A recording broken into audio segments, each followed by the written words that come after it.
Oke, shalom, selamat pagi semuanya. Kita bersyukur, berterima kasih pada Tuhan. Pagi hari ini kita boleh bangun lagi dengan tubuh yang diberkati, dengan kekuatan kesehatan yang baru yang datang daripada Tuhan. Kita boleh sama-sama lagi menghampiri tahta kasih karunia Tuhan. Kita boleh bersama-sama memuji, menyembah, meninggikan, mengagungkan nama Tuhan. Kita bersyukur, kita berterima kasih kebaikan Tuhan, buat kasih setia Tuhan yang terus Tuhan nyatakan dalam hidup kita. Bapa, kami bersyukur, kami berterima kasih kepadamu pagi hari ini. Terima kasih, Engkau baik bagi kami. Engkau sungguh baik, Engkau sangat baik bagi kami.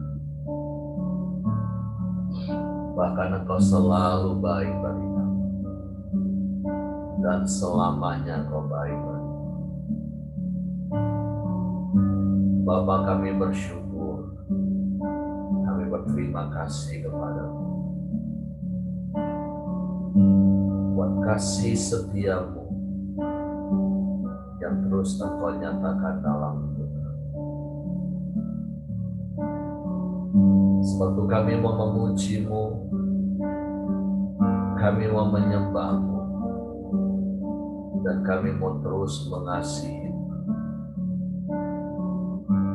Padahal Engkau yang lebih dahulu mengasihi kami. Dan Kau buktikan kasih-Mu, kasih yang sempurna, kasih yang menyelamatkan hidup kami. Bapa, kami bersyukur kepadamu.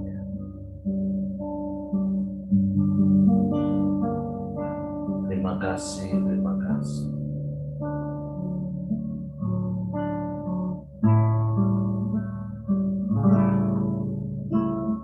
Bapa, Engkau baik. Bapa, Engkau baik. Kau selalu baik.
puji Engkau,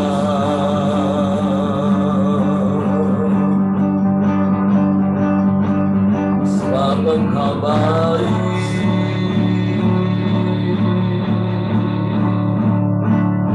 Kau sungguh baik.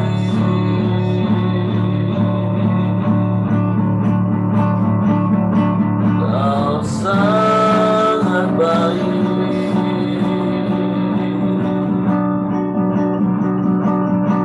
Kau selalu baik. Selamanya.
Sebab hanya Engkau yang layak dipuji, disembah.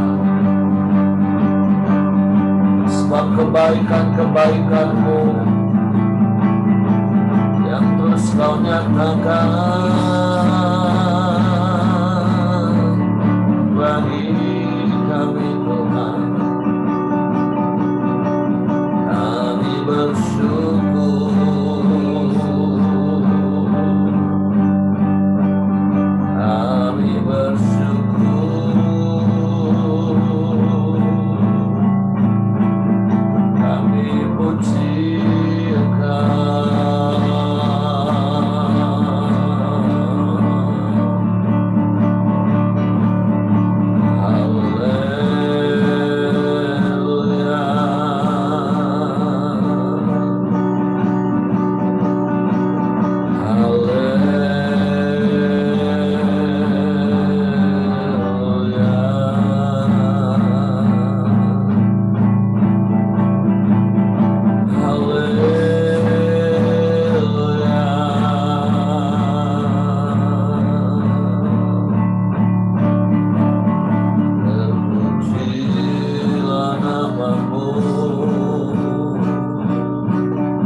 Engkau baik, sungguh baik, sangat baik, selalu baik.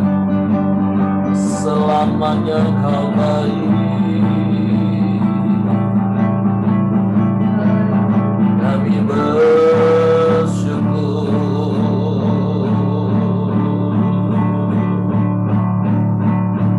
Haleluya, haleluya, haleluya.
Tiada yang lain, hanya Engkau. Engkau satu-satunya penolong yang ajaib, penolong yang ajaib.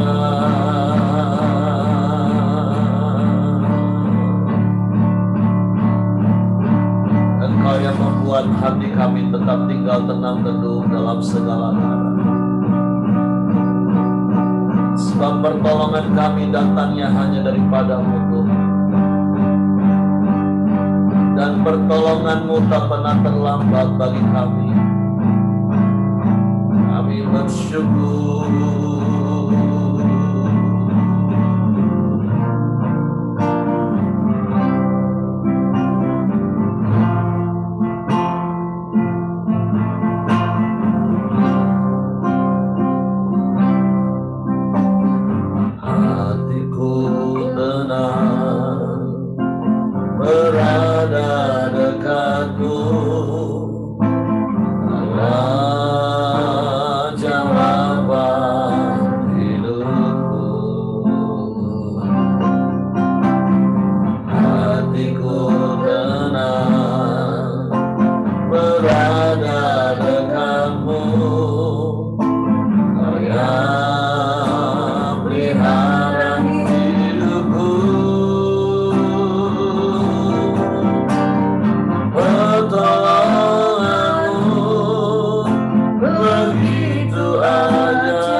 tenang sebab Engkau ada bersama dengan kami. Kami tenang sebab kami percaya Engkaulah satu-satunya penolong kami.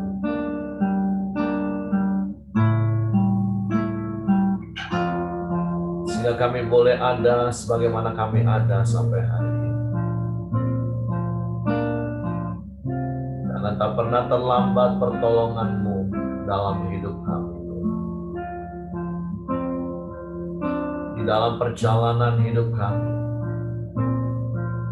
di mana terkadang ada pergumulan, ada badai. Tapi kami bersyukur karena Engkau selalu ada, menyertai, melindungi, menjaga, meneguhkan, menguatkan, dan memberkati hidup kami. Sungguh kami bersyukur padamu, sehingga kami boleh dapat tetap tinggal tenang dan percaya kepadamu. Dan itulah kekuatan bagi kami. Bapa, kami bersyukur kepadamu pagi hari ini. Dan kami mau siapkan lagi hati kami untuk firman. Roh Kudus, tolong kami untuk mengerti firman-Mu, untuk kami memahami firman, sehingga kami percaya firman-Mu dan kami melakukan firman. Dalam nama Yesus Tuhan kami sambut firman. Haleluya, haleluya, haleluya. Amin. Oke, silakan Johan.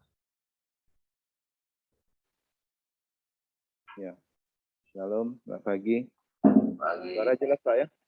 Jelas Pak ya?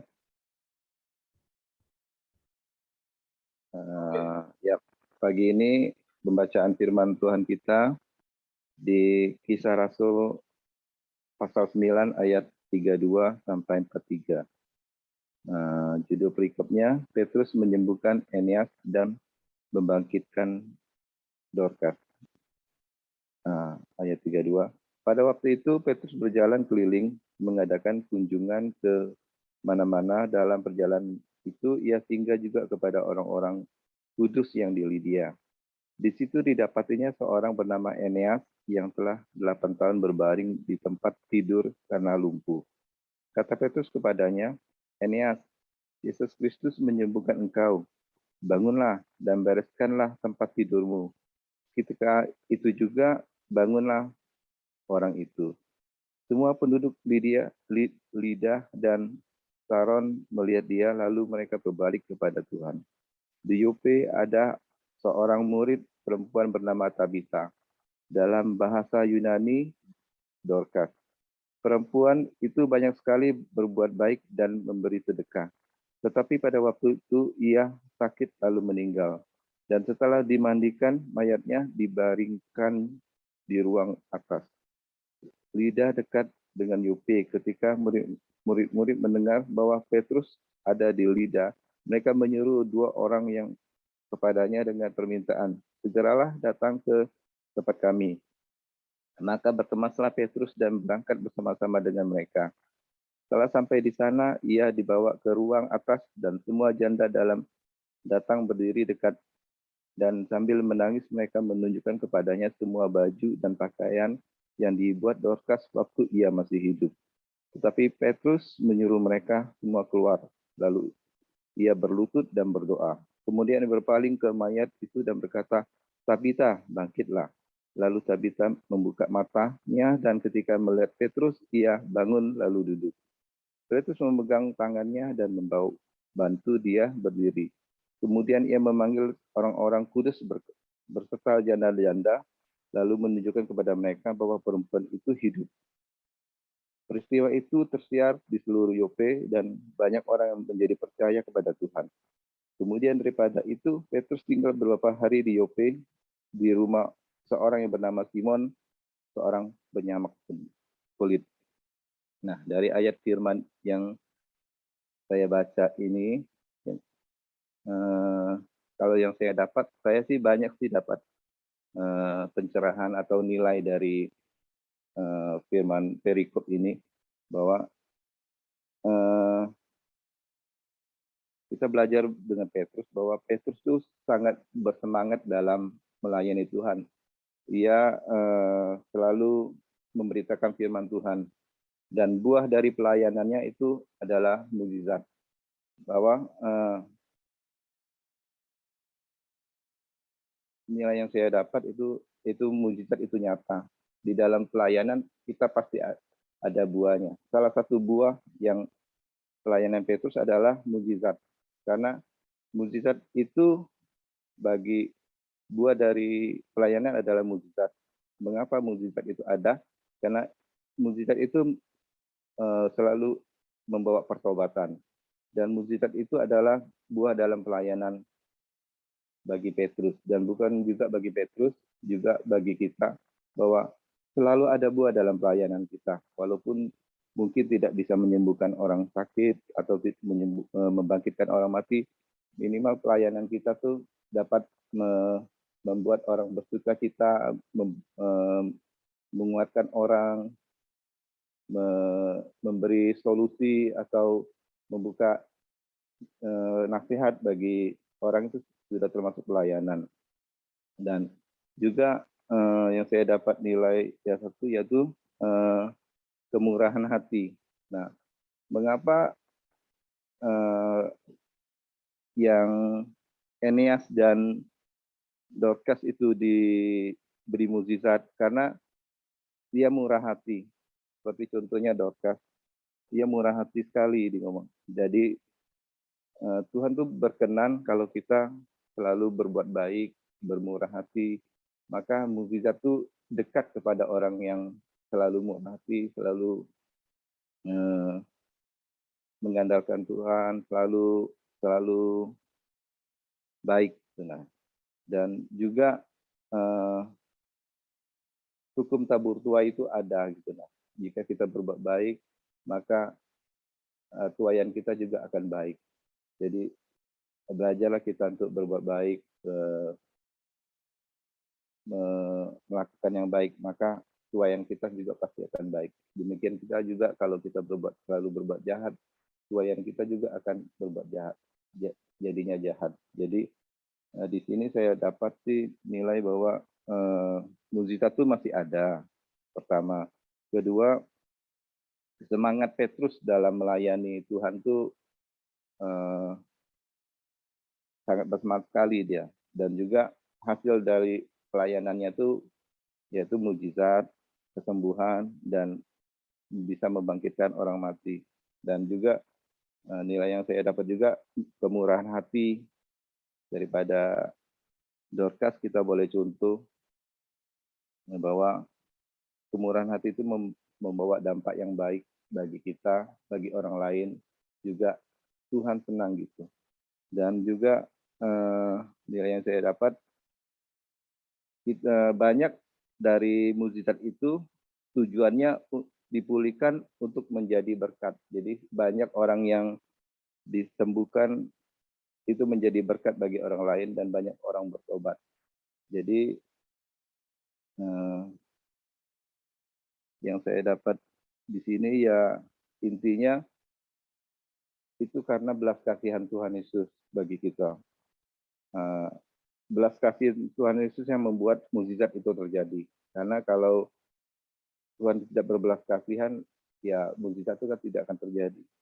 Jadi belas kasihan juga membuat pelayanan kita berhasil. Jadi jangan ada yang bermegah hati bahwa saya bisa menyembuhkan orang sakit, bisa membangkitkan orang mati karena kekuasaan kita, tapi karena belas kasihan Tuhan Yesus kepada kita. Dan belas kasihan kita juga bisa memiliki kasih Kristus. Jadi jangan ada yang bermegahkan diri bahwa saya berbuat baik, saya memberi, saya itu karena hasil sendiri, karena karakter kita. Tapi karena belas kasihan Tuhan, itulah yang membuat kita merasa memiliki hati yang murah hati dan berbelas kasihan. Dan belas kasihan Yesus itulah yang dapat menyembuhkan kita membangkitkan kita dan membuat pelayanan kita membuahkan hasil yang baik. Itu aja Pak, renungan singkat dari saya yang saya rapat. Oke, terima kasih Pak Johan buat sharing firman-Nya pagi hari ini dari Kisah Para Rasul pasal 9 ayat 32 sampai ayat 43. Sebuah kisah perjalanan pelayanan yang Petrus lakukan, dan tentu seperti apa yang Pak Johan tadi katakan, ada kuasa Tuhan yang menyertai hidup Petrus, dan tentu ada kuasa Tuhan yang sama yang ada di dalam hidup kita. Dan percayalah bahwa mujizat itu masih ada sampai hari ini dan masih bisa terjadi melalui hidup setiap kita. Dan sebab itu mari terus percaya dan lakukan bagian kita, dan Tuhan yang melakukan bagiannya. Karena bagian kita dalam melayani Tuhan melalui kita melayani jiwa-jiwa. Nah, tapi hal yang tentu lebih menarik yang menjadi pembelajaran bagi saya, hal yang kedua seperti apa yang Pak Johan tadi sampaikan, seperti apa yang dilakukan oleh Dorcas atau Tabita, dan seperti juga Ibu Dorcas yang ada di grup ini, tentunya hidup yang berdampak bagi orang, sehingga ketika kita meninggal, orang-orang akan merasakan kehilangan, karena selama hidup kita benar-benar berdampak. Sama seperti kitab Amsal katakan, kenangan kepada orang benar itu mendatangkan berkat. Jadi yang menjadi bahan perenungan kita hari ini adalah apakah hidup saya sudah jadi berkat bagi orang lain. Dan saya percaya setiap kita, hidup kita pasti sudah jadi berkat. Seperti ada lagu yang sering kita nyanyikan, hidup ini adalah kesempatan. Walaupun hidup ini sementara, tapi biarlah di dalam hidup yang sangat sementara ini, hidup kita boleh jadi berkat.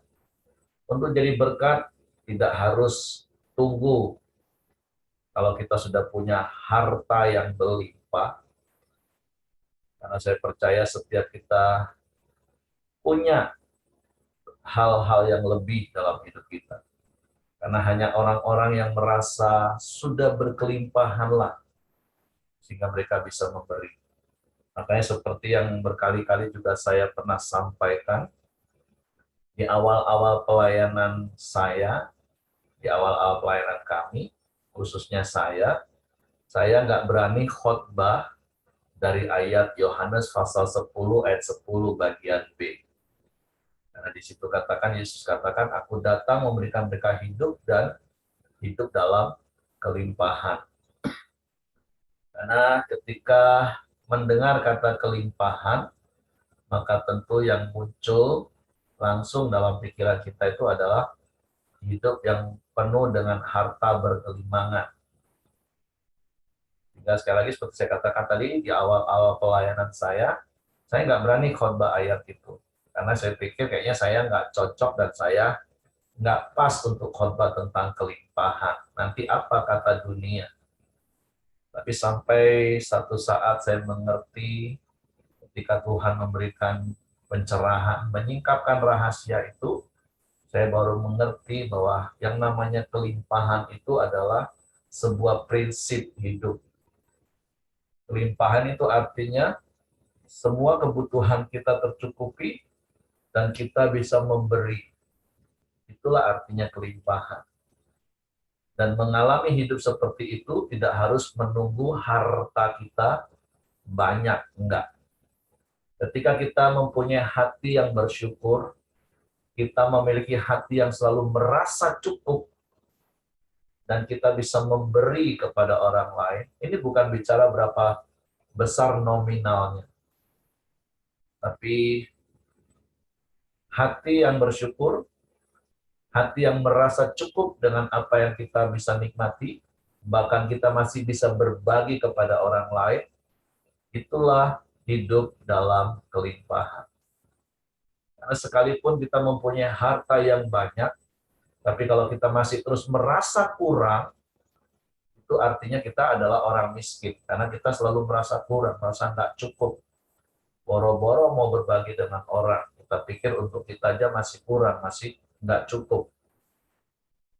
Jadi belajar dari kisah yang kita baca pagi hari ini, seorang yang sangat sederhana, tapi dia berani dan melakukan hidup yang berbagi.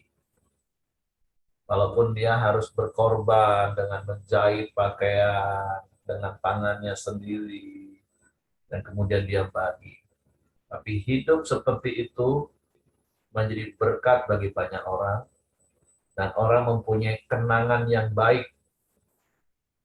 Nah, jadi sekali lagi pertanyaannya adalah, apakah hidup kita sudah jadi berkat? Walaupun sekali lagi saya meneguhkan Bapak Ibu, hidup Bapak Ibu tentu sudah jadi berkat, dan biarlah sepanjang umur hidup kita benar-benar jadi berkat. Seperti pepatah katakan, gajah mati meninggalkan gading, macan mati meninggalkan belang. Biarlah ketika nanti waktunya tiba bagi kita, hidup kita sudah jadi berkat. Ada kenangan-kenangan yang mendatangkan berkat bagi banyak orang ketika hari itu tiba bagi kita. Walaupun sekali lagi, memang tidak harus menunggu waktu hari itu tiba, hari kematian itu tiba, tapi biarlah selama kita masih hidup ini, kita bisa benar-benar melihat dan merasakan orang-orang itu diberkati hidupnya melalui hidup kita. Karena memang sesungguhnya itulah yang Tuhan mau dalam hidup kita.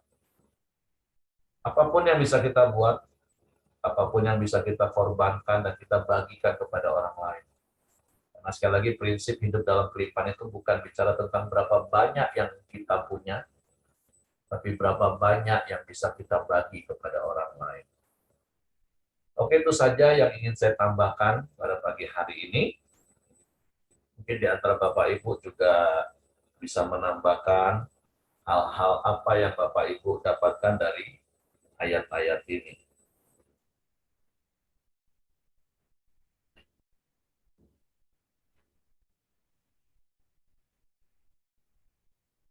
Oke, kalau tidak ada, saya Ibu Maya. Itu Pak Simon angkat tangan itu. Oh ya. Kepencet kah? Masih belum ada suaranya. Masih di-unmute Pak Simon. Kayaknya Ibu Merianti lagi mimpi. Nah itu Saya Pak. angkat tangan. Oh itu Pak. Di icon, bukan tangan Kosimon, tapi icon Kosimon. Raise hand. Ada raise. Raise hand. Oh itu kalau di tempat saya Ibu Yung yang begitu. Oh gitu. Oh gitu. Iya. Masa sih Pak Simon? Iya. Pak Simon perhatikan laptopnya. Ya. Itu laptop Pak Simon, ada reaction Pak Simon angkat tangan. Itu tandanya mau bicara. Oh, mungkin laptopnya harus diganti kayaknya ya. Kasih saya. Masih ada Bu? Masih ada Bu? Nah, itu kepencet berarti. Oh iya. Nah, ini kan jadi berkat juga ya, sukacita ya toh. Iya. Iya, bukan cuman materi, menjadi berkat untuk orang lain. Menyenangkan hati orang itu juga berkat. Amin. Pak Simon pagi-pagi bikin lucu kan juga senang kita. Iya. Iya toh. Hati yang gembira, Bu. Mencet reaction nggak sadar. Iya, kalau Tabita itu bagi-bagi berkat, bagi-bagi, ya kita mesti semuanya sudah jadi berkat lah.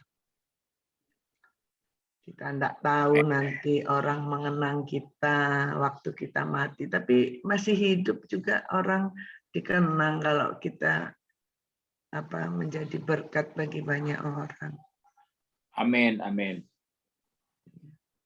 Puji Tuhan, terima kasih Pak Heri. Firman Tuhan hari ini memang jadi teladan buat kita. Ya kita harus lakukan seperti itu. Terima kasih Pak Johan, terima kasih semuanya. Oke. Ibu Dorcas juga mau ngomong, Pak. Ibu Dorcas. Ya, Mau ngomong juga, Pak. silakan. Enggak, Pak, itu Pak Johan mancing aja. Dengerin aja. Kayaknya pagi ini banyak yang kasih umpan. Iya. Udahlah Bu, Ibu ada nama Ibu tercatat Iya. di kas, jadi tolong Ibu ceritakan. Enggak, memang nama Dorcas tuh bagus. Bu. Kalau aku punya anak lagi, kalau cewek itu Dorcas deh. Karena Dorcas tuh murah hati, rendah hati, dan tidak sombong. Pas lah sama Ibu Dorcas gitu.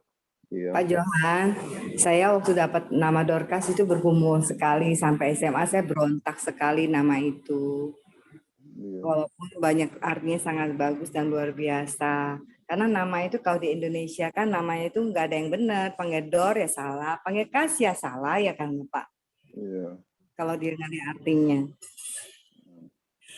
Apa artinya Dor? Tapi Apa artinya Kas, Bu? Ya Bapak tahu Dor ya salah. Dor ya bagaimana panggil orang namanya Dor ya kan salah juga. Panggil Kas ya nggak mungkin Kas Bang, Kas apa. Nggak ada nama perempuannya sedikit pun sebenarnya. Kastoni Jadi bagus. sebenarnya waktu saya pakai nama itu saya protes dulu sama papa saya. Kenapa nggak dikasih nama Tabita saja, nama lainnya. Tapi ya namanya tetap namanya Dorcas. Ya tapi ya nama itu kan bagus katanya. Iya, dulu memang Ibu pemberontak sesuai dengan Ibu zaman dulu. Sekarang Ibu namanya Dorcas, ya kan? Nah, benar-benar sekarang Ibu jadi sumber kas gitu loh. Ya, ya puji Tuhan kalau bisa jadi berkat ya. Kalau Tuhan yang memberikan pertobatan ke saya, yang penting awalnya kan Tuhan yang mempertobatkan saya. Kalau Dorcas yang di dalam Alkitab itu memang dari awalnya dia udah sangat murah hati, selalu menolong. Kalau saya lewat proses pertobatan dulu, dari pemberontakan dulu, kemudian minta ampun dulu sama Tuhan, terus sadar diri harus bagaimana, Tuhan memberikan kemurahan hati kita untuk lakukan bagian kita. Akhirnya ya kita ngarap aja diri kita bisa terus jadi berkat, itu yang paling indah. Ya Pak Heri, itu aja. Iya, Amin. kalau Ibu dulu tidak dikasih oleh papanya nama Dorcas, sampai hari ini tidak ketemu kami. Iya, Pak. Dulu tukang dor orang, sekarang jadi kas. Amin, amin, amin. Ya, jadi bendaharanya Tuhan yang mengelola Kalau kas kerajaan Allah. Kalau cia-cia itu artinya apa? Tidak ada yang sia-sia, Bu. Artinya tidak ada yang sia-sia. Itu Oh gitu.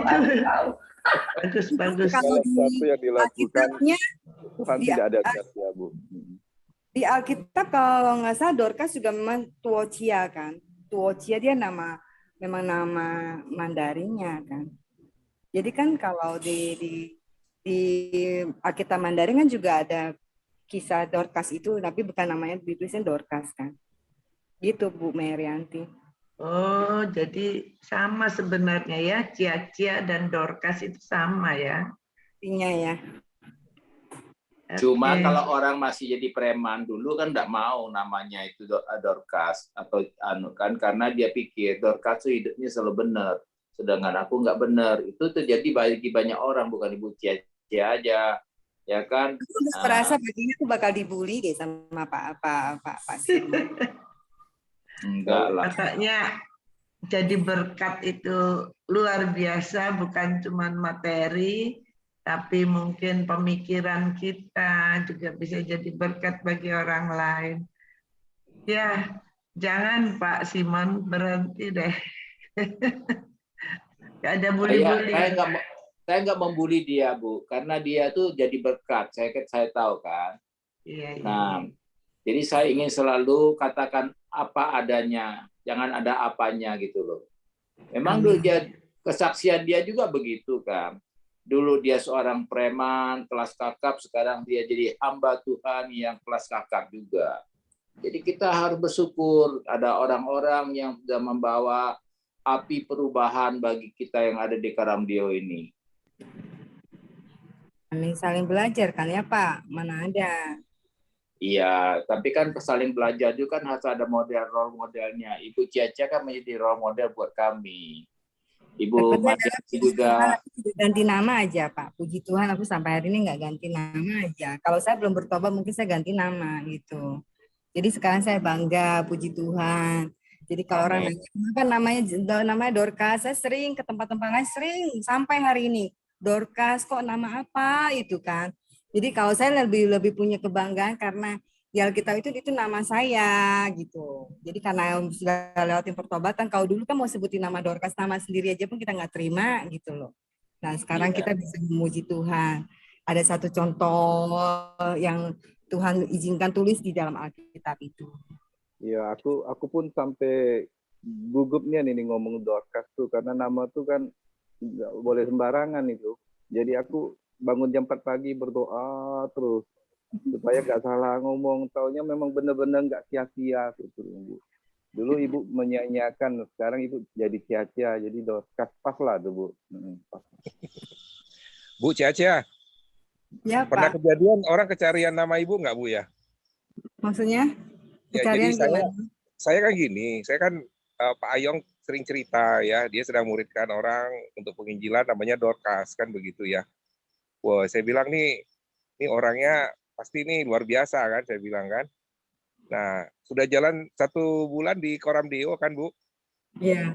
Nah, jadi Pak Santo atau siapa lupa saya bilang, wih si Dorcas yang gini-gini. Loh, Dorcas yang mana? Saya bilang kan. Nggak ada nama Dorcas di Koramdeo, saya bilang kan. Nggak taunya Ibu Cia-Cia rumahnya Dorcas. Dorcas. Sorry ya, Bu.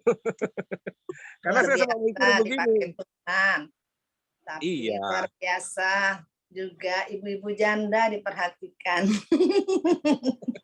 Iya, amin Bu, amin. Semua bisa Ibu-ibu janda yang supaya bertobat. Janda pun diperhatikan, apalagi Dudo, Bu.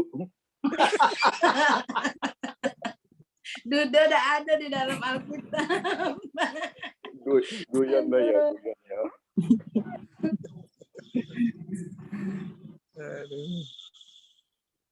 Karena jarang orang yang bertahan jadi dudahan. Gitu ya. Bentar be jadi dudo, sudah jadi suami orang lagi lah dia. Makanya kenapa Tuhan tidak perhatikan? Tapi enggak tuh. Kenapa dia kita Ayah saya ditinggal ibu saya 17 tahun sampai meninggal juga. Enggak lah. Ya, jarang lah Bu, jarang 1-2. Kalau janda itu rata-rata bisa bertahan lama. Kalau duda itu bertahan sebentar predikat itu. Ada yang bisa bertahan sampai lama, 1-2 orang. Apalagi kayak Johan gitu, saya nggak yakin lama-lama dia. Pak Heri sebelahnya ada istrinya loh. Nah iyalah, nggak apa-apa lah. Istri saya sudah tahu kalau dia duluan, dia izinkan saya nikah kok. Istrinya Pak Johan itu. Tidak hidup. Haleluya. Ya. Oke, bela sukacita pagi hari ini kita bagikan kepada orang lain ya. Hari ini kita bicara tentang Dorcas, besok bicara tentang saya. Oh iya besok. Jadi saya siap besok untuk dibulikan. Baik Pak, nanti saya akan mencari bahan-bahannya dulu. Ya ada apa-apa, ya kan? Kalau orangnya sudah apapun itu kan mau diapakan pun tidak masalah. Iya. Ya kan? Orang rendah hati. Nah, Iya, saya masih tersisa premannya. Tolong diterima saja. iya, tenang Bu. Aku akan terima dengan setulus hati. Iya. Oke Bapak Ibu. Jadi pagi hari ini, yuk kita praktekkan firman Tuhan. Kita belajar seperti Dorcas, Tabita, hidup jadi berkat. Oh ya, sebelum saya serahkan kepada Hengki, mungkin memang saya sudah sampaikan di grup dalam bentuk tulisan.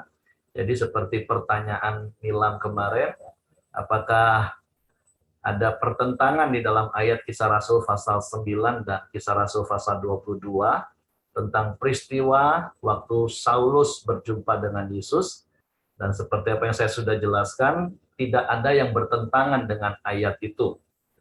Karena memang kalau kita baca hanya dalam bahasa Indonesia, bahkan dalam King James Version, kita bisa terjebak dengan kata suaranya. Di ayat 9 dikatakan mereka mendengar suara, tapi di Kisah Rasul 22, mereka tidak mendengar suara. Nah, karena ternyata di bahasa aslinya itu memang berbeda, Bapak Ibu. Ya, pasal 9 memakai kata phone, di pasal 22 memakai kata akoo. Nah, itu dua suara yang berbeda. Phone itu ya pakai suara, kayak suara bising gitu, itu udah disebut suara kan.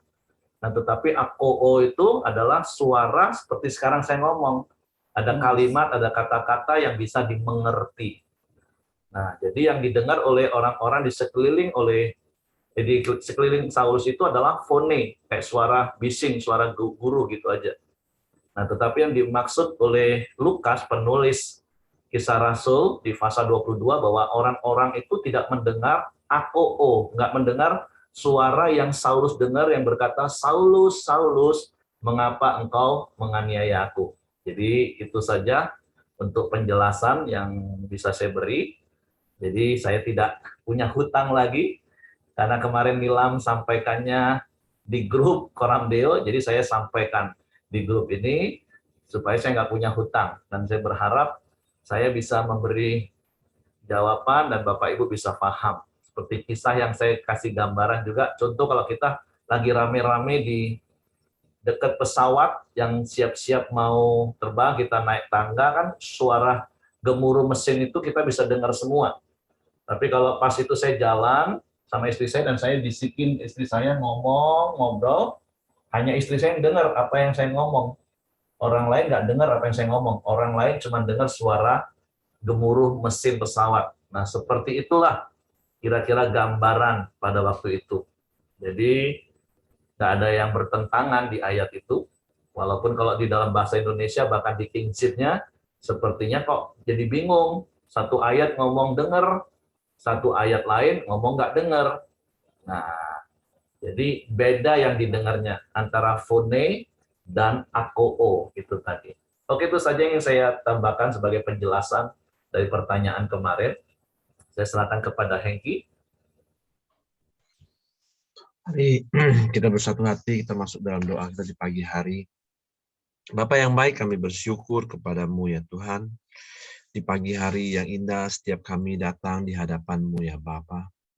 Dan juga Tuhan, terima kasih berkebenaran firman-Mu ya Bapa, yang terus Tuhan menaruh kasih-Mu di dalam kami Tuhan, supaya kami terus lagi Tuhan memperhatikan orang-orang yang membutuhkan uluran tangan kami ya Bapa. Biarlah Tuhan pakai setiap kami Tuhan, untuk menjadi berkat Tuhan, bagi setiap orang-orang yang membutuhkan ya Bapa. Terima kasih buat Ko Johan ya Tuhan yang telah menyampaikan kebenaran firman-Mu. Biarlah Tuhan terus memberkati Ko Johan, istri dan juga anak-anaknya ya Tuhan.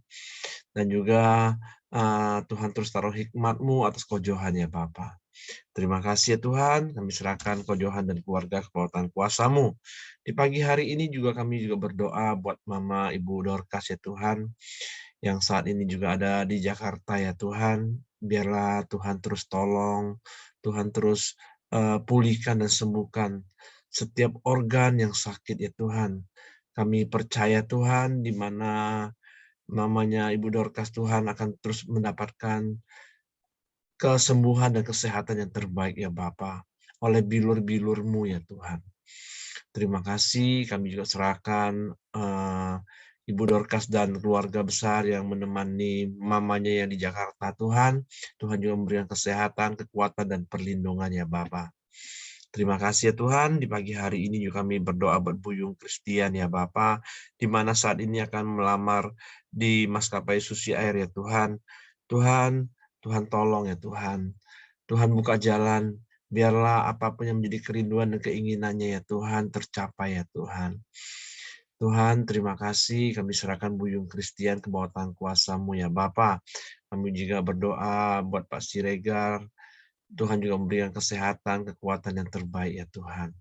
Kami serahkan Pak Siregar ke bawah tangan kuasa-Mu dan juga Ibu Mirianti ya Bapa. Terima kasih ya Tuhan, kami juga berdoa buat Ibu Junior Megawati ya Tuhan, biarlah hari demi hari ya Tuhan, Tuhan semakin pulihkan, Tuhan semakin sembuhkan setiap sakit penyakitnya ya Bapa. Biarlah melalui kemo Tuhan, dia selalu lebih kuat lagi ya Bapa. Kami serahkan Ibu Junior Megawati ke bawah tangan kuasa-Mu beserta anak-anaknya juga ya Tuhan. Terima kasih ya Tuhan, kami juga terus berdoa buat bangsa dan negara kami Indonesia.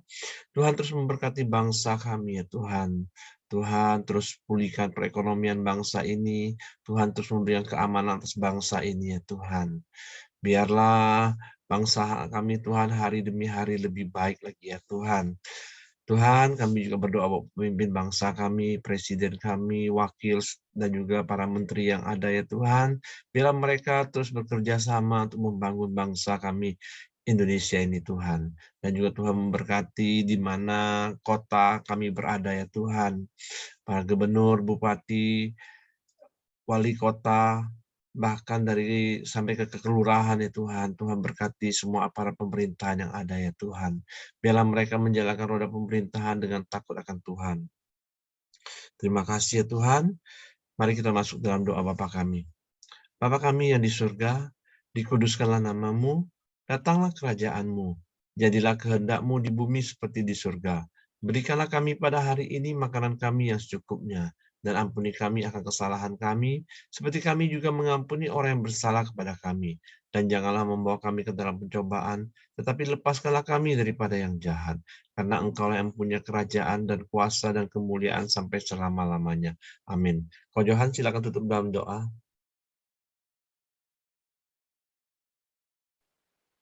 Ya, terima kasih Bapak. Kami sudah memuji menyembah dan